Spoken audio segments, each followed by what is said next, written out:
Yeah, welcome everybody. My name is Philipp Schuster. I'm the founder and director of Seeds for Sustainability.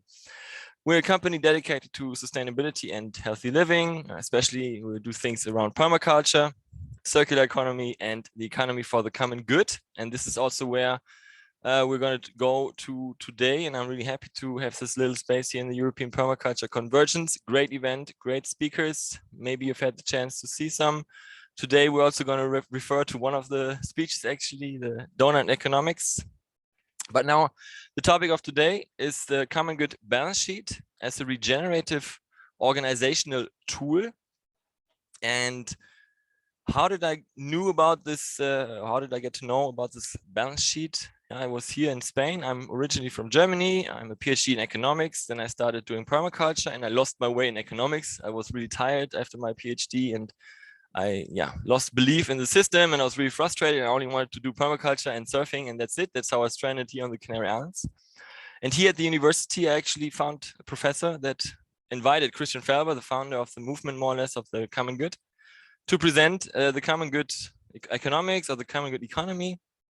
And that's how I got to know about the movement and about the balance sheet. And I read the book and I got quite passionate about it, about the common good economy and the common good balance sheet, because it gave me purpose again. No, all of a sudden I saw that economics, it's not just capitalism and bad things and shareholder value, but I actually saw a way how we can manage companies and transform companies in a sustainable, or let's better say regenerative way. And that's what we are doing at the moment. We are trying to spread the word. And when it comes to permaculture in my courses, this is also one of the permaculture economics classes, basically getting to know the common good balance sheet, because it is a great way to measure my impact on a socio-economic way, and introduce regenerative processes within my company or organization or even household. Now we can break it down even to a household level or act according to the principles of this balance sheet, if we want to say so, on an individual level even. So it's quite universal. This is quite nice about it. So let's go a bit into today's session. First, we'll talk about sustainability and regeneration. Many people talk about, now we have to be regenerative. So let's talk about it. What is, first of all, regenerative economics or regenerative design? I think it's quite okay to look at a definition, because when you start looking into definitions for regeneration, you will see there's all kinds of understandings. So let's find a common ground here. This is my first step. And then we go into the balance sheet, because maybe you've heard about this famous idiom, you can't manage what you can't measure. So that's why we say measure what you manage. So when we talk about regenerative design, we have to find a way or tools to manage it, maybe also from an entrepreneurial or from a governance point of view. So this could be on an individual, a macro or a meso level. So we need kinds of tools. Yesterday, for example, we had a webinar on sustainable tourism here in Canary Islands. And also we had some government officials invited talking about the SDG strategies for their institutions and for the Canary Islands. And they were always mentioning that we have to measure, we have to measure, we have to measure, we have to be credible, we have to certify, etc. So this is a bit of what we're going to as well, but I would like you to have more this viewpoint on organizational change and use this tool for organizational change, transformation, guidance, steering, economical advice, comprehension, common language, etc. And not just for pure auditing, just as a little heads up. Then we are going into some practical examples. I will show you also some websites of one of my favorite companies, because they are really representing the common good economy and their common good practice, which is quite uncommon, although the common good is the least of all common things, basically, unfortunately. So we will look into good practice, organizational. We have a couple of examples, and then I would like you to invite you for some calls to action, some next step that you can actually go individually or as a company. There's a little self-assessment test for the common good balance sheet, and you can easily do it. I give you the link here, and afterwards, if you would like to, if you don't get the links, just write me an email. The email will be at the end too, and I can send it to you. The idea is you ask yourself a couple of questions, and then you can evaluate a little bit yourself and get a punctuation. And this is what we're going to discuss a bit in the next steps. What can you actually do then towards the common good, apart from doing permaculture, was already pretty awesome. And then at the end, like I said earlier, we have the Q&As. This is when I'm going to stop the recording, and we can all be more intimate. If you would like to, we can open the microphone, and if you would like also to turn on your camera, that would be fine, because then the recording and the live streaming is going to be over. Just so you know, as a heads up, we're recording and live streaming here, so for your privacy, just leave your cameras on if you would like to, and then nothing else, only me as a speaker will appear on the recording. Okay, all right. I think this is now time to start. When we talk about sustainability nowadays, it's hard to not talk about sustainable development goals. Although you might not be the biggest fan of them or not, I don't know. This is a bit everybody's individual point of view.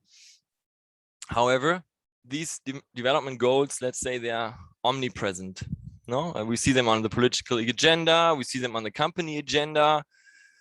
It's basically everywhere. No, even if you go to a supermarket here in Spain, Mercadona, which is maybe one of the least sustainable supermarkets I would consider, now they have it everywhere. So it's also a bit misused in terms of maybe greenwashing and things like that. However, it's a great start. Now, when we talk about sustainable development, everybody has maybe a different understanding of what sustainability is.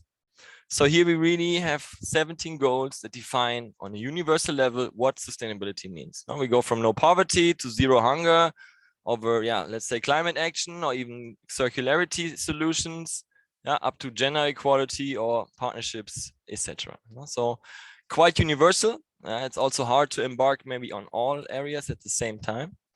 However, it allows me, for example, being from Germany, to speak with someone from Spain, and we talk about the same thing and we understand more or less the same thing. I can go to India, talk about the sustainable development goals, or to Malaysia, China, the US, Australia. Everybody will understand me. This is already a great achievement. We cannot talk that small. However, knowing about regeneration, knowing about permaculture, knowing about, for us, what is the real sustainability, I can definitely say this is basically ground zero. No, this should be our departing point. The minimum we have to achieve. We shouldn't be saying, this is so hard to achieve. No, this is just the minimum. Because sustaining means maintaining basically what we are doing, or more or less being able to do that, maybe also for more than one generation. And in this graph, I really like this. It shows what is degenerative, like the conventional, the status quo, capitalism destroying resources, market dominating our lives, up to next step, maybe green marketing, green products, all good. But if it's only one side maybe being greened and everything else staying equal, you might still employ child labor, but produce a zero emission t-shirt. Green. Sustainable would maybe mean sustainable development goals, if we all agree to them.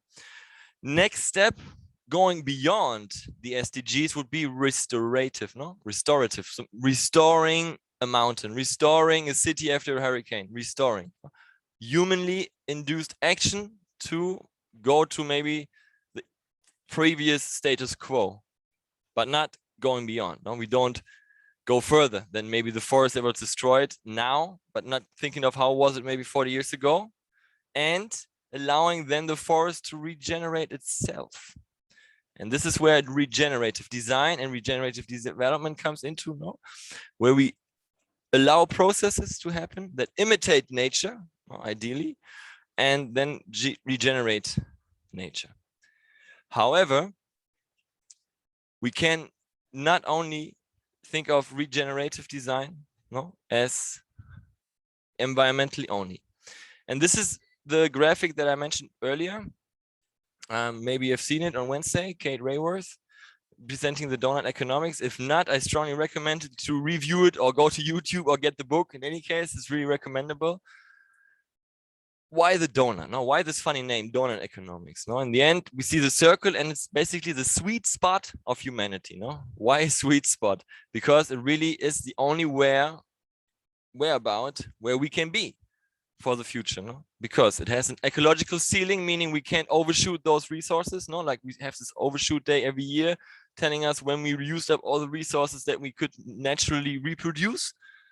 And this is the common status quo. And normally it starts in May, some countries even earlier, April, where they already have used up for their yearly accounts all the resources. And this is not sustainable, obviously. So there's this ecological ceiling where we talk about climate change, ozone layer depletion, air pollution, land conversion, loss of biodiversity, etc. And this is great to have this visualized in this way, because if we only talk about climate change on the one side, now we use the we lose the picture of the interconnections, the interdependencies between these different phenomena. So we have to tackle them all, basically. And so this is our ecological ceiling. So we can't just look on climate change and at the same time don't care about species loss, for example. No, this is what this shows. But at the same time, we also have this social foundation that we need to secure. Now we see what happened with George Floyd, or other movements, social justice, screaming for it louder and louder, and people can't stand social inequalities anymore. It makes us poor, even depressed. Now with all this information everywhere, we see different people, different situations, we see the inequalities, and even affects us, even if in our country it's not so socially unequal. But this worldwide global social inequality, we can't live with this anymore. So we have the social foundation, and if the social foundation is not met, society also breaks apart. And within this sweet spot, the donut, this is where we can really have a regenerative society, where the ecological ceiling is respected and the social foundation is guaranteed. Well, having said that, having this as our vision, we might ask our question, okay, great. How do I get there? What can I do to steer to this vision? Obviously do permaculture, grow your own food, do hydrological design, restore soils, buy ecological things, of course. But is there more? Is there a way to systematically manage my footprint or manage my impact? And this is where we go to the common good balance sheet, or talking about as a regenerative tool. And here's where I first again would like to remind us, what does regenerative mean? We use it so easily, regeneration, that sounds cool, but we also know a bit, when we go on vacation, maybe we say, I need to regenerate, renew myself, refresh. So from a biological point of view, regeneration in biology means the process by which some organisms replace or restore lost or amputated body parts. Of course, you can now transfer that to the planet, to the human, to whatever, relationships. So if you break up a relationship, something is like amputating a body part maybe, and you need to restore from that pain, metaphorically speaking. So this concept goes in biology quite far, but it could even go much further, talking in social issues or emotional, etc. So regeneration could go much further than just the biological part.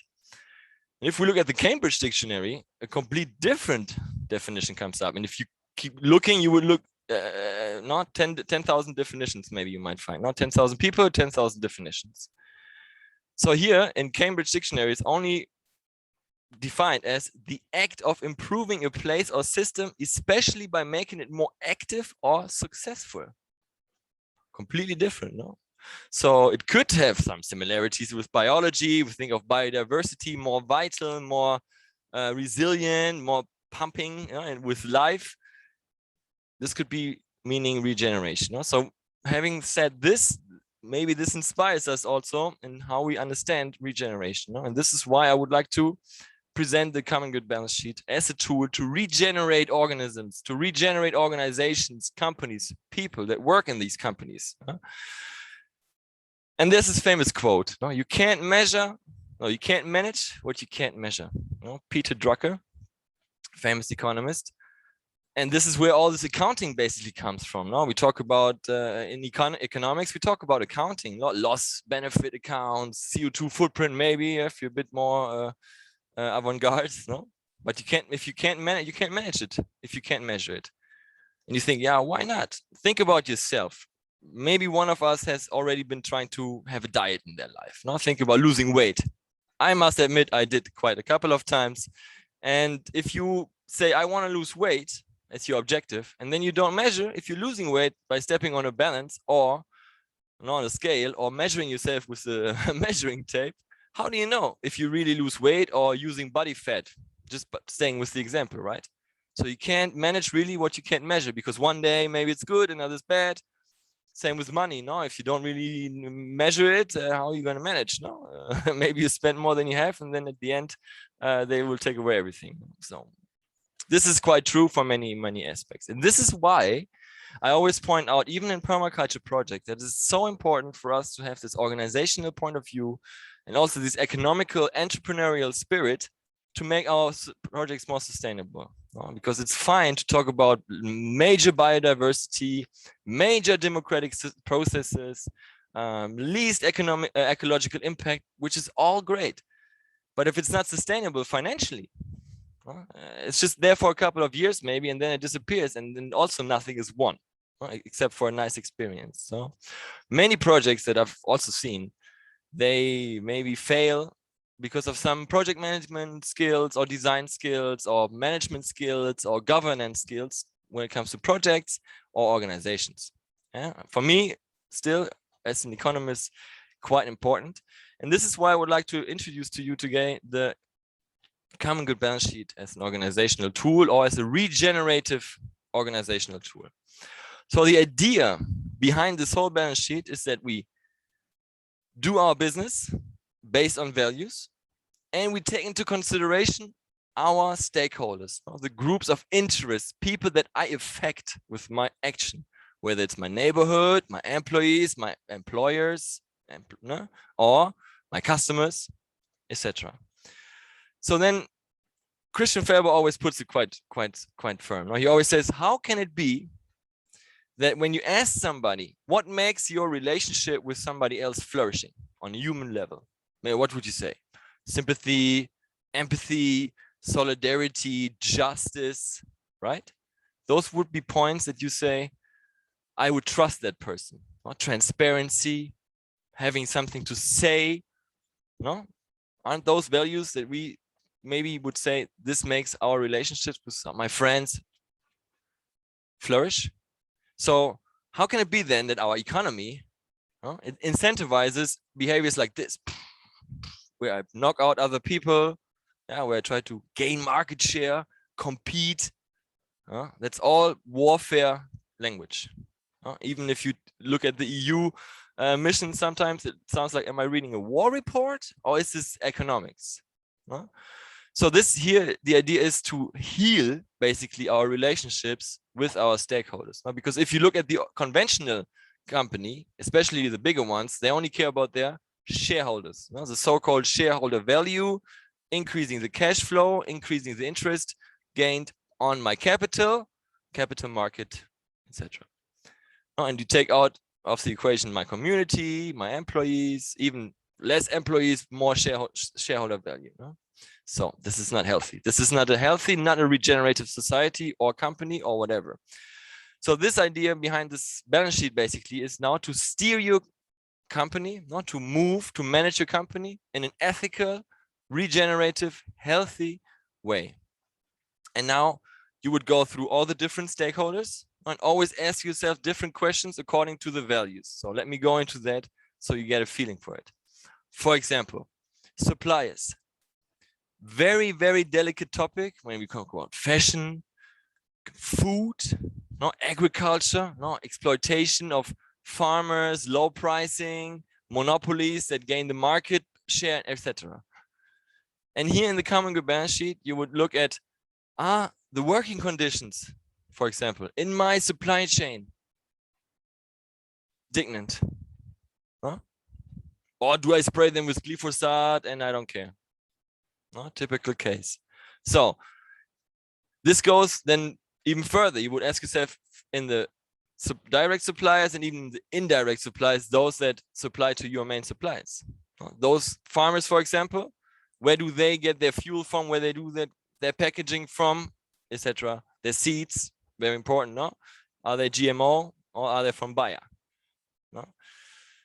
Or are they organic from seed savers or other seed saving institutions? No? So we have this value, human dignity. Then we have solidarity, asking yourself, are you solidary with your suppliers? No, meaning, do I exploit them if I have market share, or do I sit at the table as peers, same eyesight, sitting together, asking, hey, what is a fair price for you on your grain? That you can pay your family, that you can pay your workers, that you can have ecological seeds, ecological whatever you need. Huh? So solidarity and social justice. And then environmental sustainability. And here becomes visible that we talk about ecological sustainability. It's just one pillar of this whole scenario of regeneration, or sustainability. So this is why for me it's also so great, because this tool visualizes, it's just 1/4 basically of what we could understand of sustainability or regeneration. If we zoom out the whole social part, fine. But now we see it's much, much more that makes us happy, that makes us feel fulfilled with a purpose, and create a sustainable ecological future at the same time, or regenerative. So then, and the fourth value of this balance sheet is transparency and co-determination. So for example, how much information do you give to your employees or to your suppliers or to your customers? How transparent are you? And this logic of going through the values you have now for all your different stakeholders, from suppliers or your owners. Maybe you have investors, maybe you have other shareholders, maybe you have other financial service providers. You definitely have, because you have a bank account. This is already a financial service, and it definitely matters where you park your money, because banks, they can do lots of things with money, bad things and good things. So we can choose either to go to an ethical bank or a conventional bank, or even go beyond banks and go into crowdfundings or cryptocurrency, talking about regenerative cryptocurrency, seeds. Look at it. And we had a webinar just 2 weeks ago with Eloisa Primavera from South America, and she's presented some social currencies, and Aline van Morbek, she also presented seeds. Really interesting. So there's many ways how we can have a positive impact through our finances. Money doesn't have to be bad. Money is neutral. It's just how we use it makes us bad or good. So we also want to regenerate our financial relationships and heal them. So the same happens to our employees. And now I'm in Spain. I'm originally from Germany. And first, when I came to Spain, I was shocked by the way how employees are treated, especially in the hospitality sector. Almost no rights, no free time, worst pay ever. And this is Europe. If you go beyond Europe, things get much worse. So again, we have to heal our relationships with our employees, and not top down, not hierarchical, not demanding, but more on treating them as peers, as equal, respecting them. Same way with the customers, and then the whole environment, the society as a whole, if you want to say so. And then we could dive now into the report. Now, this is what you would use the tool normally for. This is what it's made for in the first place, to write your sustainability reports, and through your sustainability reports show how good or bad you perform, but also to introduce like this learning process within the organization. Because you ask yourself so many questions as an entrepreneur. Maybe you've never asked yourself those questions before. And all of a sudden you have like this awareness raising, and all of a sudden you start seeing things in a different light. As we've seen here in this balance sheet, all this could sum up to 1,000 points on the positive side, but also we have negative aspects, and you could gain actually up to -2,000. If you, for example, you have full circular production, where at the same time you have some mining activities with child soldiers, etc., etc. But if you don't report that, you could look as a superhero in sustainability. If you sweep everything else under the rug, which is here, it's not possible. So this is a very honest and fair tool when we audit it. So this is also really interesting to have in mind. This can be audited, but as I always like to point out, this is not the main interest of us to get audited. And this is not the main reason why I presented to you today, but really to get you into this view of organizational change, and how can we use this tool for organizational changes. One example would be out of the supply chain. One question, is ecological sustainability within the supply chain. So here, the common good company, or company for the common good, would evaluate the life cycle and supply chain of goods and services according to any negative environmental impact. So that means all the stuff that we purchase, whether it is even with our gardening, my water tubes, my water, my seeds, my soil, everything could either be completely made from plastic and petroleum and whatever, or recycled or even bio or whatever. So we know the embedded energy differs so drastically from materials we use. So this is what we have to analyze. And then again, our suppliers, where do they get their stuff from? No, so another tip, chooses the most environmentally friendly options when making purchases. So which means your shopping list should have like this criteria of, is this the most sustainable option I could get? Yes, no. If no, why don't you get the most, the better one, etc. No? So in the end, with companies, normally what you do is cost efficiency, and you choose maybe the cheapest and with the highest quality, but not thinking about sustainability. And now you would obligate yourself to always look at the most eco-friendly option within my supply chain. So then we have some questions we have to ask us, and then when it comes through the different aspects, we have certain indicators that we have to report, but I don't want to go into all these details. What is more important, that we get like a first estimation of myself, we could audit ourselves, and then we would have to say, okay, I give myself a 2, which would be getting started, or being advanced, or being exemplary, for example. And then you see what do you have to do to walk up the stairs. So it's like introducing also like a Kaizen process in the company, where you would steadily try to improve yourself, because you want to show also that you did what you promised. When you want to get audited again and you want to keep the audit basically, or the certification, you have to prove that you constantly try to improve all these measures that you put, like for example, reducing my CO2 footprint in the supply chain, for all my plastic consumption. It's talking about zero waste. Did you really go zero waste, or did you just say it? Nice, ambitious, but did you really comply? So this is what the idea is behind this whole evaluation of myself, looking into a mirror, getting an assessment, and by this really trying to introduce measures to improve. And this is how we regenerate, or how we can have a regenerative transformation towards a higher score, if you want to say so on the balance sheet, more common good. So yeah, there's different types of the report, the compact and the extended version for smaller and bigger companies. But in the end, and that's hopefully is what I'm going to go through today, the important thing is the way, walking the walk, the improvement plan. So you take the first picture, you say, okay, I'm not 100%, that's okay, but what can I do to get better? Easily sometimes. For example, how do you, for example, it's in 3 stakeholder, the employees, and thinking about employees and sustainability, Ecologica, what could you do so that your employees are more sustainable? For example, give them ecological food. Order a fruit basket for your staff every week. Already a great way to improve your performance on that area. And then think about what could you do more, etc. Maybe you start facilitating them whatever, public transport, or you facilitate them e-bikes. You can do many things. Some things are easier done, some things are maybe harder to be done. But the important thing is that we start putting objectives to what we want to achieve. Same as with any other permaculture design. You would always start with putting the objectives. What do you want to achieve? Because if you don't put your objectives first, what you want to achieve, you can never be smart. Not thinking about specific, measurable, achievable, realistic, and time sensitive, smart objectives. And this is being smart. Talking about being smart, this is also a nice way to signal your quality.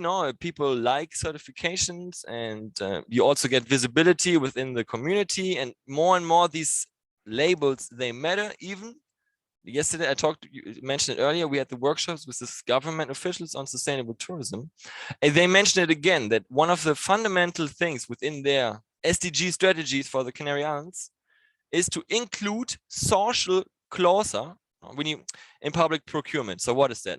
Imagine a government needs new computers, so it can't just go to the store next door and buy it.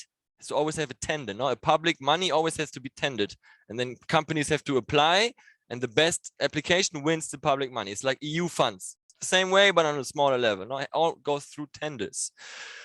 So back in the days, those tenders only looked at cost benefits. That's it. But nowadays, more and more these social clausula came in, which means compared to companies that are equally good on economic performance, and one has a certification and the other one doesn't, the one with the certification will get the funding. So for you, as social projects, ecological projects, projects for the common good, it really is worth going through this and getting certified, also to show your quality to public institutions, for example, to be more attractive for funding. Apart from that, you can use this balance sheet, like I mentioned earlier, to measure what you really matters to you. Now you can say, okay, the ecological performance is what matters the most to me. So you would go through all the stakeholder groups and look on those indicators the most. No? Or transparency is what matters most to me. So you would go through that. No? Or solidarity. So you would go through all that, the stakeholders on that value, and you align your strategy on what you really would like to be. No? You can involve the entire organization because, again, the tool is quite easy to understand. So you can work with your employees on it. It's quite easy to understand it and to have workshops around it. And all of a sudden, people speak the same language again. You're able to know your global impact, and not just ecologically, but also socially. And you have clear improvement objectives, no? Smart objectives, like I mentioned earlier. And you're able to talk about it in a more precise way, a more systematic way. No, you can explain it to others, and it's quite easy to understand. If you say, hey, I got 700 points out of 1,000, and you're like, yay, I'm great. No, so in a way, it's also quite easy to understand. So this, for example, is a company in Spain, Subetica Ecologica. It's actually a food cooperative in the south of Spain, Andalusia. And they do many, many good things apart from securing ecological production and taking care of their supplies. No? And you would be able to read all this information on all the good things they do on their website and on the Common Good report. And this actually brings me now to some examples that I would like to show you that are, for me, common good practice. Like first, I showed you this Subetica Ecologica. This is this food cooperative in Spain. Here in Transparencia, you would see economy for the common good. This site is in Spanish, so obviously I'm not going to go through it in depth. But here you can also see how they organize their meetings, also in a sociocracy kind of way. Already great, good practice that we might even know from our permaculture communities. For example, the Spanish permaculture network is organized in sociocratic way. This, for example, a hotel in Frankfurt, also Common Good certified, Bio, Demeter, and other certifications. So not only ecologically, it has a very low impact, it does a lot of things on the social side as well. And they decided to go with the balance sheet, to report this, to be part of this movement also, and to really be credible and have it as a steering tool for yourself. Another company that I really like too is called Sonnentor, Gate to the Sun. Maybe you know it even. People that are from the German-speaking regions might actually really know it, and they're also in many, many other countries. A multinational almost, if you want to say so, but it's a permaculture farm in Austria that does good business, creates a big benefit, and does many, many good things in their region. For example, they explicitly chose a region in Austria that is underdeveloped. Now, you know what happens with the rural areas, people fleeing to the cities, for looking for jobs. So many, many rural areas, they decline, they go gray basically and die out, so to say. And they explicitly chose a region for that region, a reason to go somewhere to have the biggest impact, to create jobs where no one else wants to go. And as we know, just by doing permaculture, we fight climate change, we restore soils, we have biodiversity, etc. And they, apart from that, are running a successful business. So I would like to invite you to check out the website. So they're 100% organic, CO2 neutral, direct trade, eco packaging. But if you go in depth, you would see even all the farmers they work with talking about their families and what they do, really showing them respect. to their suppliers and have it transparent so that the consumer can actually see, hey, where's my tea grown, or where is my pepper spices grown? This is cool. I like this a lot. The next good example, and I'm already closing, so I hope you still have some patience. So the next example I would like to show you is VD, German company producing outdoor clothing, also certified with the Common Good balance sheet. And for example, their newest seller, soft shell clothing made from recycled materials. You have to look everything in a critical way, but what they do, they really, although they produce abroad, they really try to secure the best working conditions abroad, the lowest ecological impact abroad. They're working in lots of research and development on producing the best ecological fibers they can, the most circular ones. They implement circular economy models, car sharing, bike sharing, fashion sharing, upcycling, and eBay. So they do so many things. When they restored their headquarters, they restored the building, passive housing with a climbing wall for the employees, so that after work they can all go climbing and have fun together. So it's a really great company. I can also invite you only to have a look at it.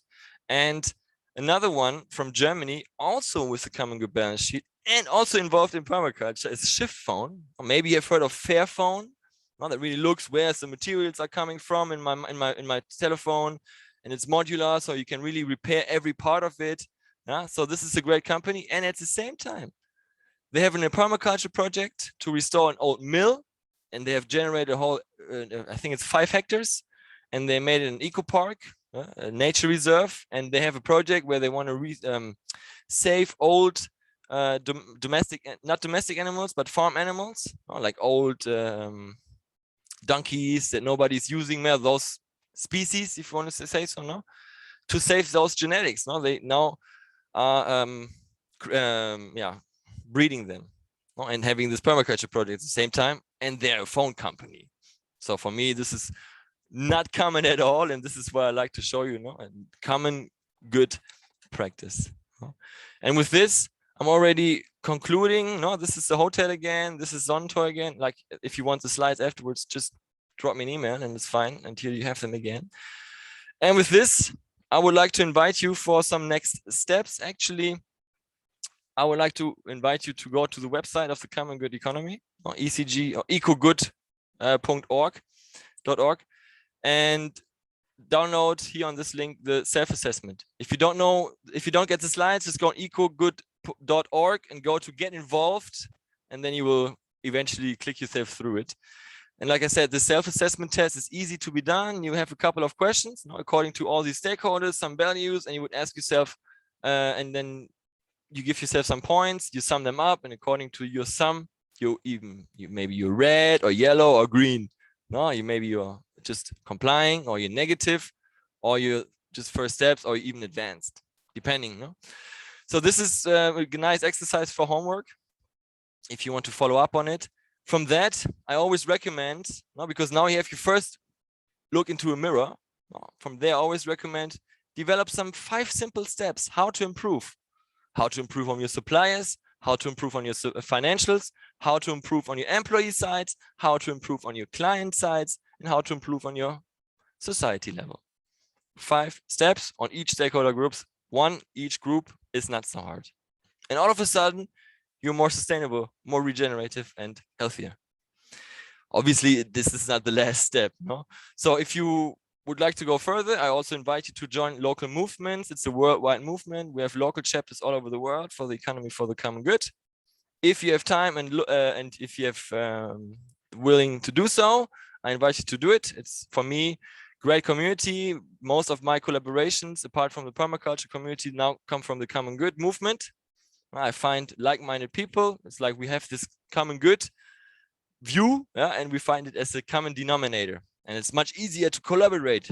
We understand, because we are not competing. We want to go for the greater common good, right?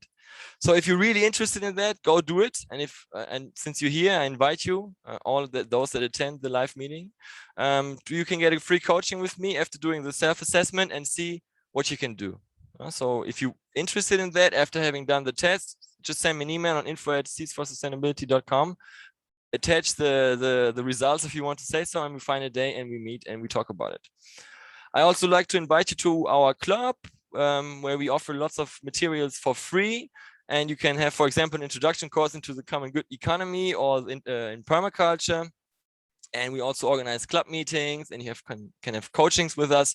So just join the club and you already be part of the Seeds for Sustainability community. And with this, the part of my speak basically is over. And like I mentioned earlier, now I will